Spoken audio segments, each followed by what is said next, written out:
Allahu Allahu Allahu Allah Allahu Allah. Ada satu kisah dalam Al-Quran yang disebut sebagai kisah terindah. Ini bukan sekedar cerita biasa loh. Di dalamnya tuh ada semuanya. Mulai dari mimpi kenabian, pengkhianatan keluarga yang menyakitkan, kesabaran yang luar biasa, sampai pengampunan yang begitu agung. Jadi, ayo kita selami bareng-bareng perjalanan hidup Nabi Yusuf. Nah, lihat. Sumbernya sendiri langsung bilang begitu. Ini menetapkan standar yang tinggi banget. Jadi, ini bukan sekedar cerita pengantar tidur ya. Ini adalah wahyu. Sebuah kisah yang dirancang dengan sempurna dari awal sampai akhir. Tujuannya apa? Untuk memberi kita pelajaran yang abadi. Oke, kita mulai dari awal ya. Setiap cerita besar kan pasti ada titik mulainya, ya kan? Nah, buat Yusuf, semuanya itu berawal dari sebuah mimpi. Tapi ini bukan mimpi sembarangan. Ini adalah visi kenabian yang bakal menentukan seluruh jalan hidupnya. Coba deh bayangin, Anda masih anak-anak, terus dapat penglihatan sekeren ini. Ini jelas bukan mimpi biasa kan? Ini tuh kayak bocoran masa depan. Sebuah pertanda tentang status tinggi yang menantinya. Dan ya, mimpi inilah yang jadi pemicu segalanya. Ayahnya, Nabi Yakub, yang juga seorang nabi, langsung klik, ngerti maknanya. Beliau tahu betul visi kayak gini bisa jadi benih iri hati yang bahaya banget di antara saudara-saudara Yusuf yang lain. Makanya, beliau berusaha melindungi Yusuf dari apa yang sepertinya nggak bisa dihindari. Tapi ternyata peringatan aja nggak cukup. Rasa iri hati itu, berubah jadi sesuatu yang jauh lebih gelap. Sesuatu yang akhirnya mengarah pada pengkhianatan yang mengerikan yang bakal menjerumuskan Yusuf ke dalam titik terendahnya. Nah, di sini kita bisa lihat gimana pikiran mereka itu berkembang.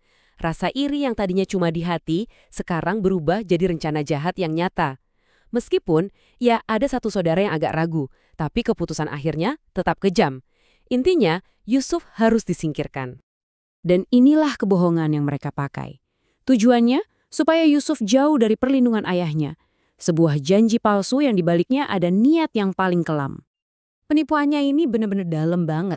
Mereka itu bukan cuma mengkhianati Yusuf loh, tapi juga ayah mereka sendiri. Mereka pulang, pura-pura nangis, bawa bukti palsu. Ini tuh udah kayak sandiwara kesedihan yang licik banget. Coba kita lihat seberapa cepat dan tragisnya kejatuhan ini. Benar-benar cuma dalam sekejap mata, hidup Yusuf jungkir balik. Dari anak kesayangan jadi budak tak berdaya di negeri orang. Ini adalah ujian pertamanya yang paling berat. Oke, setelah di Mesir ada tantangan baru yang menanti. Tapi kali ini beda. Bukan lagi ujian fisik, tapi ujian karakter dan iman. Ujian yang benar-benar akan membentuk siapa dia sebenarnya. Bayangin deh dihadapkan pada godaan sekuat itu. Di situasi di mana kalau menolak akibatnya bisa fatal. Tapi apa reaksi pertama Yusuf? Dia langsung mencari perlindungan kepada Allah. Ini nunjukin banget imannya yang gak goyah sedikit pun, bahkan di saat paling genting sekalipun. Nah, disinilah momen pintarnya. Kebenaran akhirnya terungkap dengan cara yang brilian. Ada seorang saksi yang pakai logika sederhana tapi cerdas banget. Kalau bajunya robek di belakang, itu artinya Yusuf lagi lari menjauh kan, bukan lari mendekat. Ini bukti fisik yang udah deh, nggak bisa disangka lagi. Tapi, ya ampun, ketidakadilan terjadi lagi. Meskipun buktinya udah jelas banget dia nggak salah, ternyata kekuasaan dan reputasi lebih menang dari kebenaran. Akhirnya, penjara jadi takdirnya yang berikutnya. Konsekuensi dari kejahatan yang nggak pernah dia lakukan sama sekali. Nah, sekarang kita lihat bagian yang menarik. Ingat kan, karunia menafsirkan mimpi yang bikin saudara-saudaranya iri? Ternyata, justru itulah yang jadi kunci kebebasannya. Jadi, ceritanya, Raja Mesir lagi pusing banget gara-gara mimpi misterius ini. Semua penasihat pintarnya udah nyerah. Gak ada yang bisa menafsirkan. Mimpi ini menciptakan sebuah kekosongan. Dan kekosongan ini cuma bisa diisi oleh satu orang. Dan Yusuf, dia gak cuma menafsirkan mimpi itu. Dia lebih dari itu. Dia ngasih rencana strategis buat menyelamatkan seluruh negeri. Dia bisa melihat akan ada musim panen raya, lalu diikuti musim paceklik. Simbol-simbol dalam mimpi itu dia ubah jadi cetak biru ekonomi yang sangat praktis. Luar biasa banget kan perubahan nasibnya? Dari sel penjara yang paling gelap, dia diangkat jadi salah satu pejabat tertinggi di negeri itu. Kesabarannya benar-benar membuahkan hasil, dan bakatnya akhirnya diakui juga. Nah, disinilah ceritanya jadi utuh. Ingat kan ramalan musim kemarau tadi?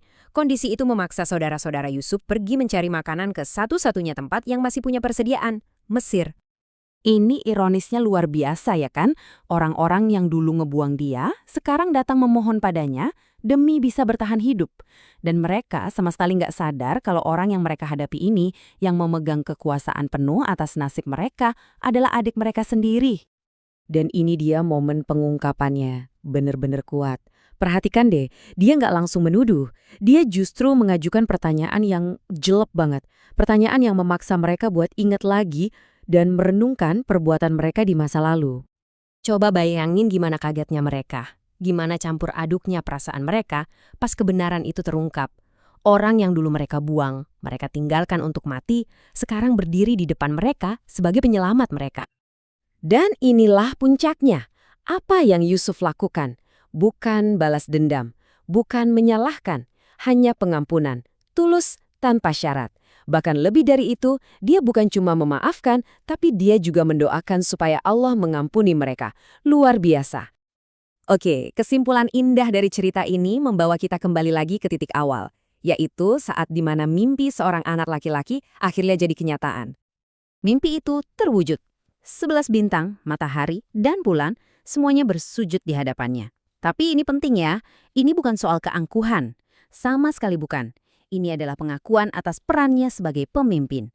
Dan yang terpenting, sebagai penyelamat bagi keluarganya.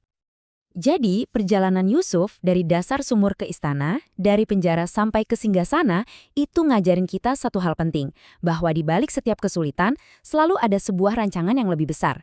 Nah, ini meninggalkan kita dengan satu pertanyaan untuk direnungkan. Saat kita menghadapi tantangan dalam hidup kita sendiri, gimana caranya kita bisa meneladani kesabaran dan pengampunan yang luar biasa seperti yang ditunjukkan oleh Nabi Yusuf?